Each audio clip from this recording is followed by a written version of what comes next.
그 지구주위를 도는 차주전자가 있다 그러고 날아다니는 스파게티 괴물이 있다고 하는데 이런 것들은 어떻게 증명이 가능합니까? 인간이 만들어낸 허상 아닙니까? 하나님도 똑같은 존재 아닙니까? 구약의 하나님하고 신약의 하나님은 왜 달라요? 구약의 하나님은 폭력 쓰시고 신약의 하나님은 품어주시던데요? 사탄이 죽인 사람보다 하나님이 죽인 사람이 더 많대요. 이방인들한테 폭력 쓰시고 이스라엘만 사랑하시던데요? 아니,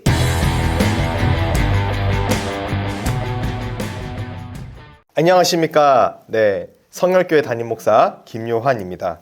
오늘 교리 컨벤은 이제 신론 하겠습니다. 신론. 조직신학의 첫 번째 파트로서 많이 다뤄지는데요. 제 책, 요 간추린 교리 사셨죠? 이 교재를 보고 따라오시면 됩니다. 신론이란 성부 하나님을 설명해내는 것이다. 이렇게 써놨는데 여러분 하나님을 어떻게 설명합니까? 하나님 알 수 있어요? 제가 이 말씀을 왜 드리냐면 우리가 하나님을 알 수 있어요. 어떻게요? 어떻게 하냐? 하나님께서 가르쳐 주시는 거에 한해서 알 수 있어요. 어떻게요? 말씀을 통해 알 수 있어요. 하나님 말씀하셨거든요. 그래서 성경을 통해 하나님을 알 수 있어요. 그리고 계시된 말씀, 예수 그리스도를 통해 우리는 하나님을 보고 듣고 전할 수가 있어요. 그리고 이 하나님을 설명해내는 방식이 참 많아요. 신존재 증명법이라든가 일반 세속 철학에서도 하나님의 존재에 대해서 신에 대해서 논의하고 토의한 것들이 많아요. 철학의 기본 아닙니까? 철학의 기본 중에 기본이 뭡니까? 존재의 물음 아닙니까? 존재의 물음. 그래서 여러분들 중에는 간혹가다 철학에 깊이 빠져서 신을 이제 생각하고 사고하는 사람들도 많이 있어요. 여러분 그런 것들은 저는 뭐 인본주의다, 세속주의다 그렇게 취급하려고 그러진 않아요. 그런 것은 일반 은총 중 하나라고 보는 게 좋아요. 아리스토텔레스 철학이라든가 플라톤 철학이라든가 위대한 철학자들이죠. 그리고 그들의 철학적 사유를 통해 신 존재에 대하여 탐구하고 생각할 수 있다. 저는 그렇게 봐요. 자, 그런데 탐구하고 생각하는 것이지 구원받는 것은 아니다. 최근에 여러분들 뭐 저는 안 봤지만 너진똑이라 그래서 성경을 나름대로 읽고 성경 해석에 대하여 뭔가 이야기를 했다라는 이야기까지는 들었어요. 제가 드리고 싶은 말씀은 뭐냐면 세속적 철학을 통해 탐구하여 성경을 읽게 되고 그로 말미암아 기독교 신앙을 갖게 되는 것이 가능하다라는 거예요. 그렇기 때문에 일반 은총이라는 영역 안에서 하나님의 존재에 대하여 여러분들은 알 수 있습니다. 난 하나님이 알려주지 않아서 모르겠는데요. 하나님은 어디 있어요? 보이지도 않는데 핑계예요. 핑계라고요. 여러분들은 하나님을 알 수 있어요. 하나님이 알려주셨어요. 계시하셨어요. 이걸 외면하고 믿지 않는 것이죠. 자, 그런데 이 신론 앞에 사람들이 많이 무너져요. 의외로. 신이 왜 존재하는가? 내지는 신이 과연 존재할까? 라는 질문은 왜 의미가 없냐면 존재하시기 때문에 그래요. 이미 존재하고 계신 하나님에 대해서 그 존재를 의심한다. 그런다고 없어지나요? 저는 너무 뚜렷하게 하나님을 경험하고 만났고 그분의 살아계심을 확신해요. 그런데 많은 분들 중에 확신하지 못하거나 신이 과연 존재하겠어? 라고 생각 갖고 있는 분들에게 합리적, 이성적 사고로 한번 접근해 볼게요. 여러분, 기독교뿐만이 아니고 종교가 많아요. 이슬람도 있고 힌두교도 있고 신을 믿습니다. 자, 그럼 전 세계 종교인들이 몇 명이나 됩니까? 뭐 정확한 퍼센테이지는 모르지만 굉장히 많습니다. 그 많은 사람들이 바보입니까? 자, 두 번째로 무신론자라고 주장하는 사람들 역시도 신을 미워해요. 리처드 도킨슨, 크리스토퍼 해리스 같은 사람들은 하나님을 미워한단 말이에요. 아니, 있지도 않는 존재를 왜 미워합니까? 무시하면 되지. 역설적으로 그들의 무신론적인 급진적 무신론의 공격이 하나님이 계시다라는 걸 입증해주고 있다는 거예요. 제가 이해가 안 가는 거는 과연 신이 있을까? 신이 없는 거 아닐까? 하나님 존재하지 않는 거 아닐까라고 의심을 갖고 물음을 갖고 질문하는 게 전 제일 이해가 안 가요. 왜냐하면 신이 존재한다는 건 너무 자명하기 때문에 너무나도 존재 근원이 철학사부터 해가지고 너무 뚜렷하기 때문에 하나님이 존재한다는 거를 명확하게 이야기하는 것은 쉬운 변증입니다. 그 어려운 변증이 아니에요. 자, 근데 지금부터 어려운 변증이 뭐냐? 그 하나님이 예수 그리스도일 수 있냐? 이걸 설명해내는 게 2000년 기독교 역사 속에서 이뤄낸 교회사적 작업이었던 겁니다. 자, 이제부터 교리 컨벤은 그걸 할 거예요. 그 중에 우리는 첫 번째 하나님의 존재에 대하여 먼저 얘기합니다. 하나님, 성부 하나님입니다. 여러분 성부, 성자, 성령 삼위일체가 하나님이세요. 삼위일체론은 파트 때 또 다루도록 하고요. 먼저는 성부 하나님, 신, 절대자, 전능의 주권자, 그분이 하나님이다라는 거를 먼저 말씀을 드리려고 해요. 어떻게 말할 수 있느냐? 그게 세 가지로 말할 수가 있습니다. 자, 인간이 하나님에 대하여 말할 수 있나요? 네. 말할 수 있지만 정확하게 하나님을 명시하거나 정의 내리는 것은 참 어렵습니다. 왜냐하면 그분은 전능자요, 절대 주권자요, 무소부재하시고 전지전능하신 분이기 때문에 인간의 유한한 언어로 표현해내는 것은 어디까지 한계가 있다. 자, 그래서 많은 신학자들이 하나님에 대하여 설명해내는 방식을 연구하기 시작했어요. 크게 세 가지로 이제 여러분들께 말씀을 드릴 건데, 첫 번째는 부정의 방식입니다. 주로 동방교부들 또 동방신학자들이 취하는 신론 방식이에요.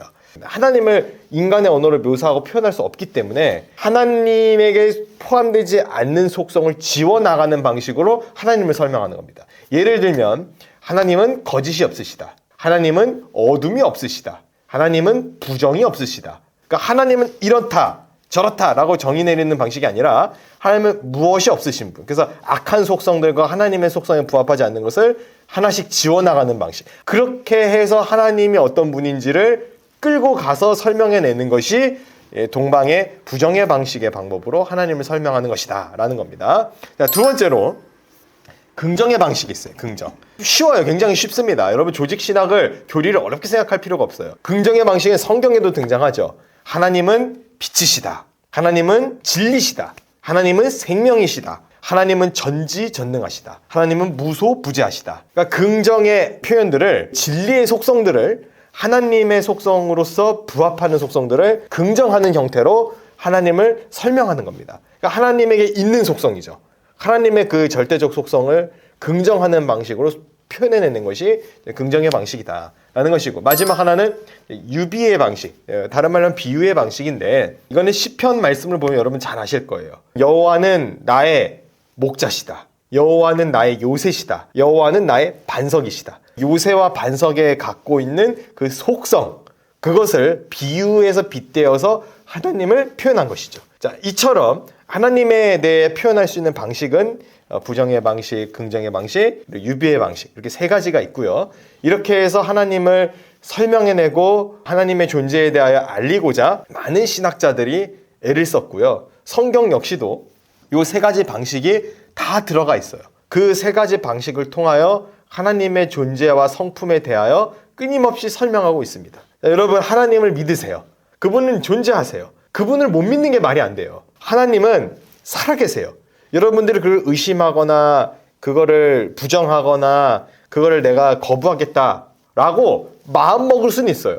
근데 마음먹는다고 해서 있는 게 사라집니까? 하나님 믿으면 뭐 미신적인 것이고 뭐 그렇게 생각하는 사람들이 있는데, 그거는 굉장히 잘못된 생각입니다. 오해입니다. 하나님을 믿어야 합리적인 거고 더 이성적인 거예요. 오히려 아직까지도 의심하고 혼란스러운 분들이 계시다면은 하나님에 대하여 설명해 놓고 있는, 끊임없이 증거하고 있는 성경을 펴서 읽으세요. 말씀 속에 하나님이 어떤 분인지 정확하게 기록되어 있어요. 그러면은 그 말씀 속으로 들어가다 보면 하나님 만납니다. 그리고 하나님을 알게 돼요. 그리고 하나님을 알게 되고 믿게 되면 하나님의 뜻대로 하나님의 말씀에 순종하면서 하는 일이 즐거워집니다. 있는 그대로 믿으세요. 살아계신 하나님을 왜 의심해요? 하나님은 당신을 의심하지 않는데 왜 당신은 하나님의 존재를 의심하냐 이거예요. 피조물이 창조주를 어떻게 의심해요? 믿고 순종하세요. 그럴 때 역사가 일어납니다. 여러분들의 삶이 변화돼요. 그래서 이 살아계신 하나님을 여러분들이 발견하고 만나고 믿게 되기를 간절히 바랍니다. 이상 마치겠습니다. 안녕히 계세요. 질문 있습니다. 네, 질문하세요. 그 지구 주위를 도는 찻주전자가 있다 그러고 날아다니는 스파게티 괴물이 있다고 하는데, 이런 것들은 어떻게 증명이 가능합니까? 그게 무슨 소리입니까? 처음 듣는 얘기입니다. 하나님도 똑같은 존재 아닙니까? 인간이 만들어낸 허상 아닙니까? 자, 이거 좀 설명을 드릴게요. 하나님은 인간이 만들어낸 허상이다. 그게 이제 아주 종교학적 발상입니다. 여러분들이 하나님을 인식할 수 있는 이유는 그분이 계시기 때문에 그래요. 창조주가 있기 때문에 피조물이 있는 거 아닙니까? 그러니까 하나님은 없는데, 사실 없는데 인간이 뭔가를 의지해야 할 대상이 필요해서 종교적 대상이 필요하기 때문에 없는 걸 허상으로 만들어냈다. 그거 다 거짓말입니다. 속지 마셔야 됩니다. 신앙의 종교적인 그게 결속력이 필요하기 때문에 없는 걸 만들어냈다. 사이비 이단 교주들이나 하는 얘기죠. 그 여러분들 지옥 가기 위한 사단의 거짓말이에요. 그러니까 이게 무슨 문제냐면 의심할 것이 아닌데 의심하게 만든 거예요. 포스트 모던적 사고가 침투에 들어가지고 그런 엉뚱한 소리들을 자꾸 하는 것이죠. 과학을 공부해도 마찬가지예요. 과학적 사고로 가는 신을 어떻게 증명하냐. 과학자들이 그래요. 신을 증명해내진 못하겠지만 적어도 한 가지 분명한 것은 부정은 못하겠다더라. 여러분 그거를 증명해 보여라. 얼마나 더 많은 증거를 보여야 됩니까? 뭘 더 보여야 됩니까? 하나님 살아계시는 걸 도대체 어떻게 더 보입니까? 성경 기록된 말씀이 있죠. 예수 그리스도 오셨죠. 부활하셨죠. 수많은 증인들이 있죠. 교회들이 세워져 있죠. 아직도 말씀에 의지하여 변화되어지는 수많은 영혼들이 있죠. 지금도 이 시대에 암이 낫고 병이 낫고 예수 이름으로 회복되는 사람들이 있죠. 그런 수많은 이적들과 증거를 보고도 이 증거가 부족해. 그 사람은 반드시 심판을 받게 되어 있어요. 여러분들 믿고 회개하게 되시기를 주의 이름으로 간절히 축복합니다. 아멘. 네. 마지막 질문 하나만 하겠습니다. 간단한 질문인데요. 구약의 하나님하고 신약의 하나님은 왜 달라요? 다 같아요. 뭐가 달라요. 달라요? 그러니까 이게 잘못 읽은 거예요. 눈 똑바로 뜨고 읽어야 돼요. 구약의 하나님은 폭력 쓰시고 신약의 하나님은 품어주시던데요. 그게 이제 완전히 이단적 사상에 빠진 겁니다. 구약과 신앙을 나누는. 사탄이 죽인 사람보다 하나님이 죽인 사람이 더 많대요. 자, 정확하게 말씀드리겠습니다. 당연히 그렇겠죠. 노아의 홍수 때 타불에 잠겼잖아요. 그래도 뭐 하나님이 당연히 죽인 사람 더 많겠죠. 그게 뭐? 하나님 너무 악해요. 못 믿겠어요. 그게 왜 악해요? 자기네들이 지은 죄를 생각해야지. 자, 분명히 말씀드릴게요. 구약의 하나님이 폭력을 쓰세요? 네. 이방인들한테 폭력 쓰시고 이스라엘만 사랑하시던데요. 아니, 자, 잘 보세요. 그럼 요나선은 뭐예요? 그 니느웨 백성들 살리고자 했던 요나선은 뭐고? 품어주지 않으세요, 그럼? 품어주세요. 그러면은 왜 달라? 신약의 하나님이 폭력 안 쓰세요? 폭력 쓰시잖아요, 예수님도. 성전 정화 사건 하시잖아요. 그러니까 안 본 거야, 제대로 성경. 적어도 예수님은 사람 죽인 적은 없잖아요. 예수님이요? 네. 예수님께서요? 네. 다시 오실 주님이 죽이실걸요? 여러분, 요한계시록까지 보셔야 돼요. 아니, 피 바다가 돼요. 바다가 3분의 1이. 피 섞인 우박이 떨어지고요. 그 누가 하시는 거예요? 어린 양 예수 그리스도께서 하시는 심판이에요. 뭘 안 해 안 하긴. 더 크게 하시지. 자, 여러분, 하나님께서 구약의 하나님께서 폭력적인 폭군의 하나님이다. 그것은 굉장한 오해고 잘못된 생각이에요. 왜냐하면은 구약의 하나님 뭐라고 말씀하세요? 내가 오늘 너를 낳았도다. 너는 내 아들이라. 주님 그렇게 말씀하시네. 여호와께서 뭐라고 말씀하세요? 사랑하는 내 백성이라고 얘기하시고. 이것은요.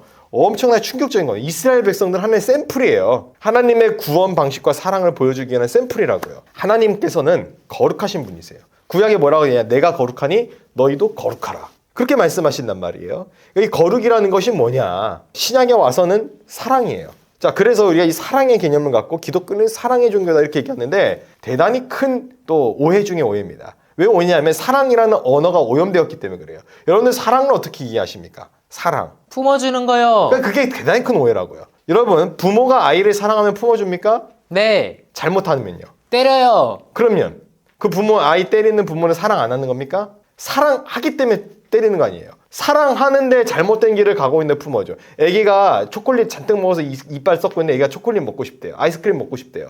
그러면은 이 아이를 사랑하기 때문에 아이스크림 사고 초콜릿 사줘야 돼요? 정말 사랑한다면은 얘야 너 충치가 생기니까 이거 먹으면 안 된다. 단호하게 일러주고 못 먹게 해야지. 그게 사랑 아닙니까? 자, 여러분, 사랑을 완전히 잘못 생각해서 지금 무너져요. 기독교는요 생명의 종교예요. 생명을 준다고요. 여러분들에게 영생. 그러니까 단순히 사랑해가지고 동성애도 사랑인데 뭐 하나님 사랑을 축복했는데 뭐가 문제냐, 마귀 같은 소리 하지 말라고요. 그게 바로 용어 혼란 전술이에요. 사단이 취하는 방법입니다. 좋은 말들 다 갖다 쓰잖아요. 뭐 여호와의 증인이라느니 뭐 하나님의 교회라느니 신천지라느니 다 좋은 말들이에요. 사실은 다 갖다 써요. 이단 사이비들이. 우리가 못 써요 그 말을. 참 이해할 수 없는 지경에 이른 거죠. 용어가 오염돼서 그래요. 사랑, 그 오염당한 용어예요. 그 예수님은 어떤 분이냐? 사랑이 많고 품어주고. 아니에요. 예수님 가차 없어요. 사랑이고 품어주고. 웃기지 마세요. 여러분, 하나님의 사랑은 어떤 사랑이냐면 대신 죽어주시는 사랑이에요. 그냥 품어준다 이런 차원이 아니라고요. 나중에 기독론 할 때 또 말씀을 드릴 겁니다. 그런데 여러분, 구약의 하나님과 신약의 하나님이 이것이 뭐 일치되지 않는다. 내지는 뭐 여기는 폭력의 하나님이고 여기는 뭐 사랑의 하나님이다. 이런 이분법적 도식과 이해를 갖고 있다고 한다면은 굉장히 위험한 신학 사상에 빠져 있는 것이고 빨리 그 신학적 사상에서 정화되어서 성경을 그대로 보세요. 어떻게 기록되어 있는지. 구약이 얼마나 하나님 사랑하시는데요. 상한 갈 때 꺾지 않으시고 꺼져가는 등불 끄지 않으시는 그 하나님의 손길을 보셔야 돼요. 구약에서도. 구약이 어떻게 사랑의 하나님을 발견하지 못해 성경 안 읽은 거예요. 그러니까 어디서 이상한 만이교 같은 거 빠진 거 아닌가 싶어. 그래서 하나님은 사랑이시다라는 말을 오해해서 모든 사랑이 곧 하나님이다. 그런 역치환을 해가지고 적용하는 행태는 절대 하면 안 돼요. 여러분들이 이 오염된 언어에서부터 해방되시길 바라고 성경적 용어를 정확하게 이해하시고 그건 누가 할 거냐? 이채학 목사님이 이제 앞으로 계속 하실 거예요. 성경에서 사실 이 단어는 그런 뜻이 아니었다. 이런 거 아마 계속 하실걸요? 그렇죠? 네. 네, 그러신대요. 그러니까 여러분들 사랑에 대해서도 올바로 이해할 수 있게 되기를 간절히 바랍니다. 감사합니다. 네, 고맙습니다. 네.